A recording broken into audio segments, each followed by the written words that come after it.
there was no moment of entry, not because something was missed, but because nothing was crossed. Already inside does not describe a position. It names the absence of a boundary. Before attention turns toward an opening, before the mind looks for a threshold, before the body senses arrival, already inside, the idea of entering assumes an outside. It assumes a before and an after. It assumes movement from one side to another. Here, no such movement occurred. Experience may shift. Scenes may change. Thought may suggest transition. None of that marks an entrance. Already inside is not something felt after settling. Settling implies motion that slows. This does not move. The sense of standing at a doorway belongs to imagination. Doorways appear in thought as a way to organize change. They do not structure what remains. Before entry does not deny perception. Perception continues. Light registers. Sound appears. Sensation moves. But perception does not place you somewhere. Placement requires coordinates. Here, there are none. The body may feel oriented, upright or resting, near or far. Orientation belongs to function, not to what contains it. Already inside does not wait for recognition. Recognition does not confirm it. Forgetting does not remove it. It was not established. By noticing, it does not fade. When unnoticed, the mind may ask, "Where am I now?" The question appears fully. It does not point to location. Location belongs to maps. Maps do not define presence. Already inside does not resolve confusion. Confusion may arise. It does not imply being outside.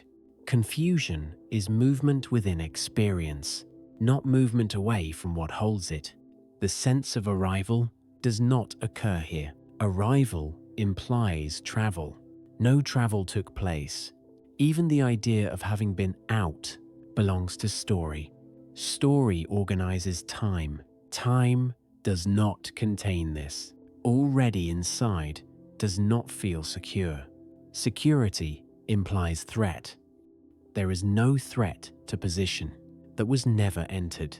Nothing here is guarding an edge. Nothing is maintaining access. Nothing is ensuring continuity. Already inside does not open into something else. It does not lead onward. It does not prepare. It remains because it does not begin. The words appear and pass. They do not usher you in. They do not orient you. Already inside was already the case before these words formed, and it remains as they dissolve. There is no line to cross. No threshold separates this from what came before. Thresholds suggest transition. They imply a moment when one condition becomes another. Here, no such moment occurred. No threshold does not deny change. Change may be noticed. States may shift. Experience may reorganize. None of this marks passage. The sense of stepping in belongs to imagination. It arranges experience into before and after. This arrangement does not define reality. No threshold means nothing is required to be on this side. There are no conditions to meet, no state to reach, no clarity to establish. Being here does not depend on how this moment feels. Ease may appear, tension may appear. Neither opens or closes access. The body may sense proximity, nearness, distance. These are functional impressions. They do not locate what remains. No threshold does not protect entry. Protection assumes exclusion. Nothing here excludes. Nothing grants permission. Nothing withholds it. Even the idea of almost does not apply. Almost implies a gap remaining. No gap is found. The mind may imagine a boundary and then look for confirmation. Confirmation is a thought. It does not establish borders. No threshold does not require recognition. Recognition does not activate it. Uncertainty does not suspend it. It does not become present when noticed. It does not recede when overlooked. No threshold also means there is no place to stand outside and observe from afar. Observation happens, but there is no external vantage point. Observation appears within what is already present. There is no outside view. Looking in, there is no inside view. Looking out, these directions arise only in thought. No threshold does not create intimacy. Intimacy implies closeness relative to distance. Here, distance is not operating. This is not closeness. It is the absence of separation. The sense of entering deeper may arise. Depth is a metaphor. Metaphors organize experience. They do not locate this. No threshold does not lead forward. It does not lead inward. Movement may occur within experience. What contains it does not move with it. There is nothing to step across, nothing to pass through, nothing to arrive beyond. Already inside does not confirm itself. It does not announce presence. It simply does not require a crossing to be here. There is no place outside this moment, not because everything is included, but because exclusion is not operating. No outside does not mean everything feels close. Closeness implies distance measured. Here, distance is not active. The idea of an outside arises as a way to orient experience. It gives reference points. It offers contrast. Contrast organizes perception. It does not describe reality. No outside means nothing is occurring. At a remove, thoughts may refer to elsewhere. Memories may appear as distant scenes. Distance appears as content, not as location. The mind can travel without anything moving. No outside does not deny perspective. Perspective appears. It simply does not place awareness on one side of a boundary. There is no vantage point from which this is viewed. Viewing happens, but there is no position behind it. No outside also means nothing is waiting beyond this, to be accessed later. Later is a concept. Concepts do not create space. Even anticipation does not imply distance. Anticipation imagines an arrival. Arrival assumes departure. No departure occurred. The sense of being in here and out there may alternate. These are orientations of thought. They do not mark location. No outside does not remove relationship. Relationships continue. Objects relate. Events correlate. Relation does not require separation from what contains it. No outside does not collapse experience into sameness. Difference remains. Sound differs from silence. Light differs from shadow. Difference does not imply separation. It implies contrast within a single field. The body may feel situated in a room, in a chair, in a place. Situation belongs to sensation. Sensation does not establish an outside. No outside does not require awareness to expand. Expansion implies movement. Movement belongs to experience. What contains experience does not expand. It remains without direction. Even the sense of being enclosed does not indicate an outside. Enclosure implies walls. Walls appear in perception.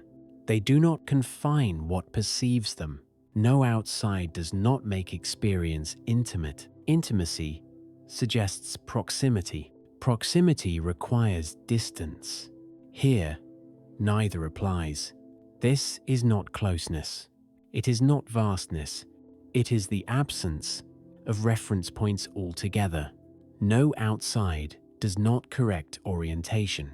Orientation may come and go. It does not alter what is present.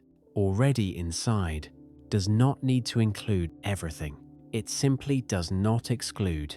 Nothing is occurring beyond this. Nothing waits elsewhere.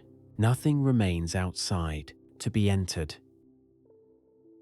There was no moment of entry because there was no place to enter from. Without entry does not deny sequence. Events still unfold. Moments still appear. But appearance does not require access. The idea of entry suggests a gate, a beginning point, a moment when permission is granted. Here, no such moment exists. Experience arises freely, without needing to pass through anything. The sense of coming in belongs to interpretation. Interpretation arranges perception into steps. Steps imply progress. Progress implies distance covered. Without entry means nothing was covered, no ground was crossed. The body may register a sense of arrival, a settling, a pause after movement. These sensations do not mark entry. They mark changes within experience. Without entry does not require readiness. Readiness implies preparation. Nothing here needed to be prepared. The moment did not wait for alignment or clarity. It did not wait for quiet. Noise does not delay it. Stillness does not summon it. Without entry does not respond to effort. Effort may arise. It simply finds no door to push against. The mind may look for a beginning. Beginnings organize time. Time does not organize this. Even the sense of starting, a reflection, does not indicate entry. Reflection happens within what did not begin. Without entry does not protect access. Protection assumes restriction. There is no restriction here. Nothing guards this. Nothing can close it. Nothing can open it. Even distraction does not move anything out. Distraction redirects attention. It does not redirect what contains it. Without entry does not remove curiosity. Curiosity may arise. It does not approach anything. There is nothing ahead to approach. The feeling of being inside now may appear. It does not confirm entry. It confirms a thought about position. Without entry does not resolve confusion. Confusion belongs. It does not imply being outside. Confusion is movement within experience. It does not move experience out of what contains it. Nothing here requires arrival. Nothing requires crossing. Nothing requires permission. Without entry does not deepen. Deepening implies layers pass through. No layers are found. What appears immediately. What remains was already here. The words do not lead inward. They do not open a passage. They arise within what never required entry. Nothing here requires access. Access implies separation. One side waiting, another side holding. No access required means there was never a divide to bridge. The sense of needing access arises from habit. Habit organizes experience around permission. Permission suggests authority. There is no authority here granting entry. Nothing grants access because nothing withholds it. No access required does not imply openness. Openness is a contrast. Closed and open belong to function. This does not operate on function. Even the idea of being allowed does not apply. Allowed implies exclusion was possible. Here, exclusion never occurred. The mind may search for a way in. Searching assumes an entrance. No access required means there is nothing to locate. The search itself appears freely. It does not move toward anything. No access required does not reward effort. effort may appear. It does not reach a gate. There is no gate to reach. The body may sense relaxation. It may sense readiness. These are bodily states. They do not unlock anything. No access required does not depend on understanding. Understanding may arise. It does not confer entry. Misunderstanding does not block it. There is no blockage to maintain. The feeling of being let in may surface. It belongs to narrative. Narrative organizes meaning. Meaning does not determine presence. No access required does not imply passivity. Activity continues. Thoughts form. Sensations change. Attention shifts. None of this grants or denies access. The idea of having access now is simply a thought about position. Position does not apply. No access required does not remove structure. Structure appears in experience. It does not structure what holds experience. Even the sense of privacy does not imply access. Privacy implies interior versus exterior. That distinction does not operate here. No access required does not require trust. Trust assumes risk. There is no risk to presence. Nothing here can be lost by distraction. Nothing can be gained by focus. No access required does not announce itself. It does not stabilize. Stability implies change was possible. What remains did not fluctuate.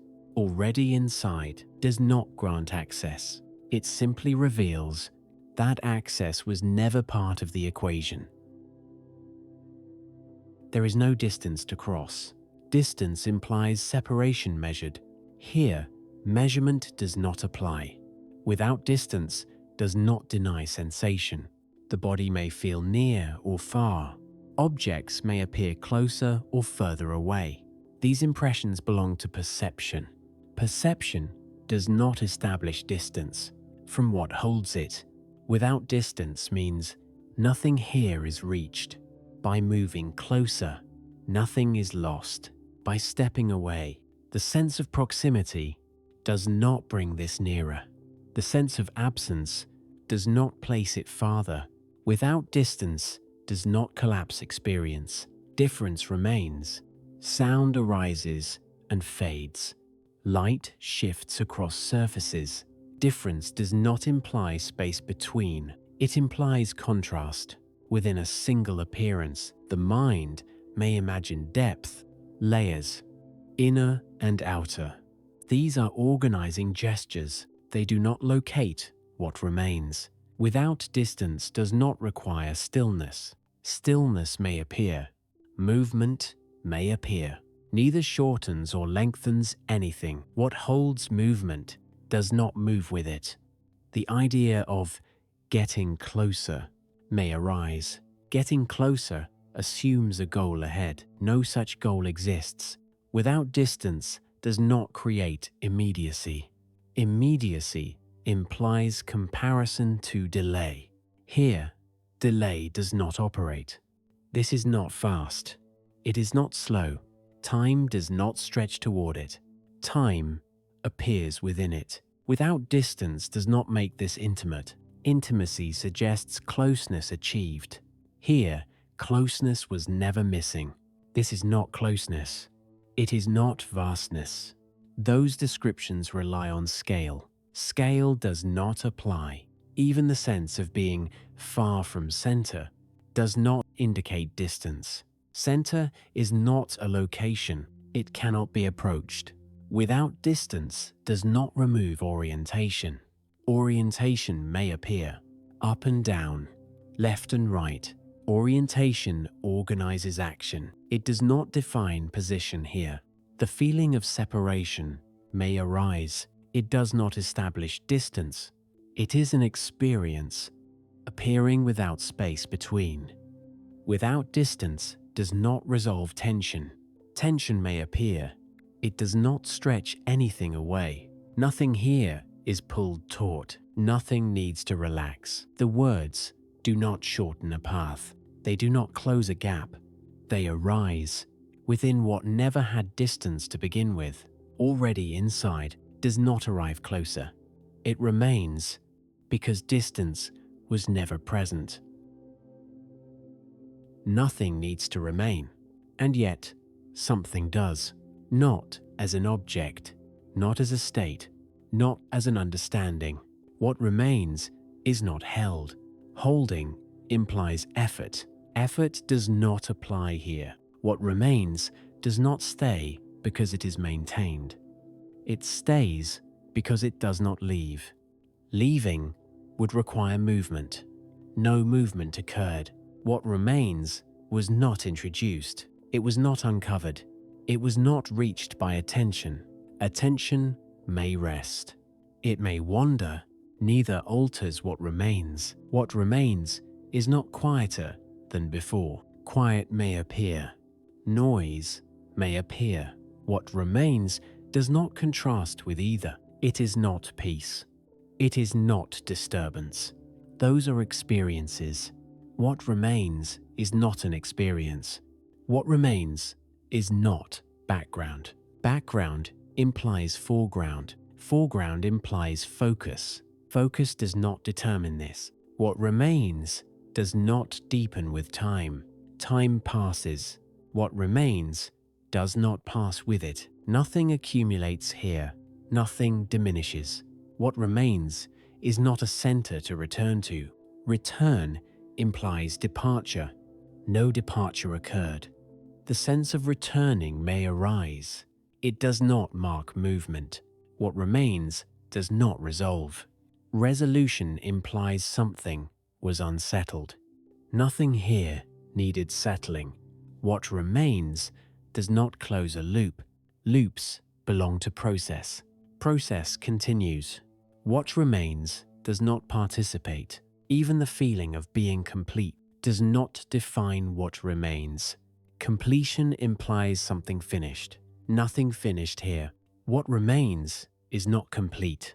It is not incomplete. Those are evaluations. Evaluation does not apply. The words slow. They do not land. They do not conclude. They fall away without leaving absence. What remains is not something you keep. Keeping would require effort. Effort does not preserve this. What remains is not something you can lose. Loss requires possession. Nothing was possessed. What remains does not ask for recognition. Recognition may arise. It does not anchor anything. What remains does not need remembering. Forgetting does not remove it. The sense of still here may appear. It does not describe what remains. It is another appearance. What remains does not appear, and yet nothing is missing. Not because something was found, but because nothing ever left.